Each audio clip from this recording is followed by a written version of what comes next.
বিরাট কোহলি চিরকালের Chase master আর তার দল রয়্যাল চ্যালেঞ্জার্স বেঙ্গালুরু এইবারের আইপিএলে আবির্ভূত হয়েছে অ্যাওয়ে মাস্টার হিসাবে।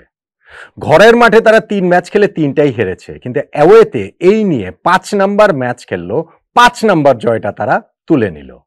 চেজ মাস্টার এবং অ্যাওয়ে মাস্টার একসঙ্গে মেলার কারণে যেটা হয়েছে, দিন দুয়েক আগে ঘরের মাঠে যেই পাঞ্জাব কিংসের কাছে হেরে গিয়েছিল রয়্যাল চ্যালেঞ্জার্স বেঙ্গালুরু, সেই পাঞ্জাব কিংসকে তাদের মাঠে গিয়ে 7 বল হাতে রেখে 7 উইকেটে হারিয়ে দিল।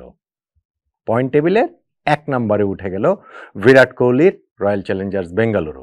পাঞ্জাবকে হারানো এই ম্যাচটাতে, লো স্কোরিং এই ম্যাচটাতে টার্নিং পয়েন্ট কোনটা সেটাই তো আসলে আলোচনার বিষয়। দেখুন, 157 রানে যখন পাঞ্জাব কিংস আটকে গিয়েছে, সেই রান তারা করে জয়টা বেঙ্গালুরুর জন্য খুব একটা প্রবলেম হয়নি। যদিও শুরুতেই তারা ফিল সল্টের উইকেট হারিয়েছে ফার্স্ট ওভারে, আর্শদীপ সিং এই 48 ঘন্টার মধ্যে দ্বিতীয়বার ইনিংসের ফার্স্ট ওভারেই সেই সল্টের উইকেটটা তুলে নিয়েছেন। কিন্তু এরপরে সেকেন্ড উইকেটে বিরাট কোহলি ও দেবদূত পাড্ডিকাল তারা যে 103 রানের জুটিটা গড়েছে, সেইটাই ম্যাচের নিয়ে সামান্যতম অনিশ্চয়তাও দূর করে দিয়েছে। বেঙ্গালুরুর জয়টা আসলে নিশ্চিত হয়ে গেছে। আইপিএলে 21 ইনিংস পরে 50 পেলেন পাড্ডিকাল এবং তিনি শেষের দিকে গিয়ে তিনি আউট হয়েছেন, রজত পাতিদারও আউট হয়েছেন। তবে বেঙ্গালুরু ওই যে বললাম 7 বল হাতে রেখে 7 উইকেটে তারা জিতে যায়।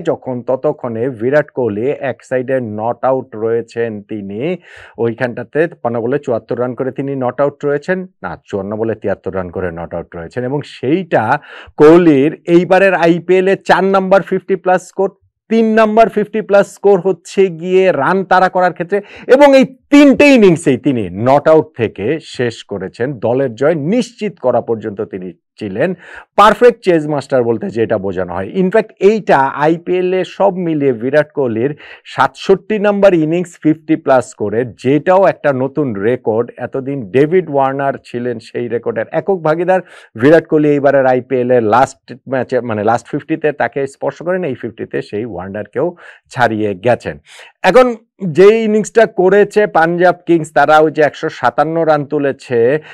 দিন দুয়েক আগে যেই খেলাটা হয়েছিল বৃষ্টিবিঘ্নিত বেঙ্গালুরুর ম্যাচটা, সেখানে তো বেঙ্গালুরু তো আগে ব্যাটিং করে 14 ওভারে নেমে আসা ইনিংসে নেমে আসা, মানে 14 ওভারের ইনিংসে নেমে আসা ম্যাচটাতে 95 রান তুলেছিল। এইখানে পাঞ্জাব আগে ব্যাটিং করে 157 রান তুলেছে, যদিও রানটা আরো বেশি হতে পারত। হ্যাঁ, উইকেট স্লো ছিল, কিন্তু তাদের স্টার্টটা অ্যাটলিস্ট যেরকম হয়েছিল, পাওয়ার প্লেতে তো তারা 1 উইকেট হারিয়ে 62 রান তুলে ফেলেছিল। সেইখান থেকে স্কোরটা আর অ্যাটলিস্ট 180+ কেন গেল না?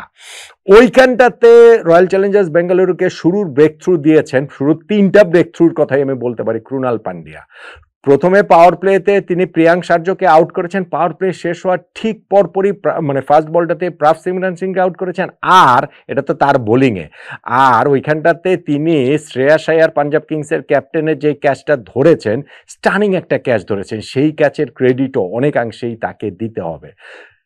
এই আইয়ারের আইপিএলটা অদ্ভুত কাটছে। 3টা 50 তিনি এবারের আইপিএলে করেছেন, কিন্তু বাকি যে 5টা ইনিংস, ওই 5টা ইনিংসে 10-এর বেশি কোনোটাতেই করতে পারেননি। এই ম্যাচটাতেও তিনি ওই অল্প রানে আউট হয়ে, কত 4 রান করে তিনি আউট হয়ে গিয়েছেন। তারপরেও তারা একটা বড় স্কোর করতে পারতো। শেষের দিকে গিয়ে লাস্ট 4 ওভারে এই দলটা পাঞ্জাব কিংস মাত্র 28 রান তুলতে পেরেছে। ওইখানটাতে জশ হেজেলউড এবং ভুবনেশ্বর কুমার অসাধারণ বোলিং করেছেন বলে আমার কাছে মনে হয়েছে। স্কোরটা যদি ওই জায়গাটা তার একটু বেশি হতো, তাহলে হয়তো বা ম্যাচটা জমলেও জমতে পারতো। ওইরকম কোনো সম্ভাবনার জায়গাটা আর বিরাট কোহলি রাখেননি। তাহলে এই যে ম্যাচটা, যেইখানটাতে এসে এই রয়্যাল চ্যালেঞ্জার্স বেঙ্গালুরু আইপিএলের 8 নাম্বার ম্যাচে 5 নাম্বার জয় পেল, এবং যেটা বলছিলাম যে 5টা অ্যাওয়ে ম্যাচের মধ্যে 5টাই তারা আসলে জিতে গেল।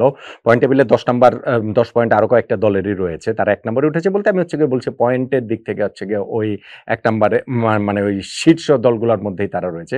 সেইখানটাতে টার্নিং পয়েন্টটা আসলে কোনটা? একটা হচ্ছে গিয়ে অত ভালো স্টার্ট পাওয়ার পরেও পাওয়ার প্লের পরপরই যে তাদেরকে টেনে ধরাটা পাঞ্জাব কিংসকে, স্পেশালি প্রাভ সিমরনের উইকেট এবং হচ্ছে গিয়ে শ্রেয়াস আইয়ারের যে উইকেট দুইটা, ওইটা খুব গুরুত্বপূর্ণ।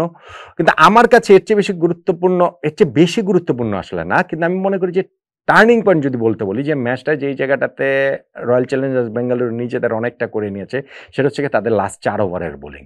এইটা অনেকে আপনারা আমার সঙ্গে একমত হবেন না হয়তো বা, কিন্তু জশ হ্যাজেলউড এবং ভুবনেশ্বর কুমার শেষ 4 ওভারে মাত্র 28 রান দিয়েছেন।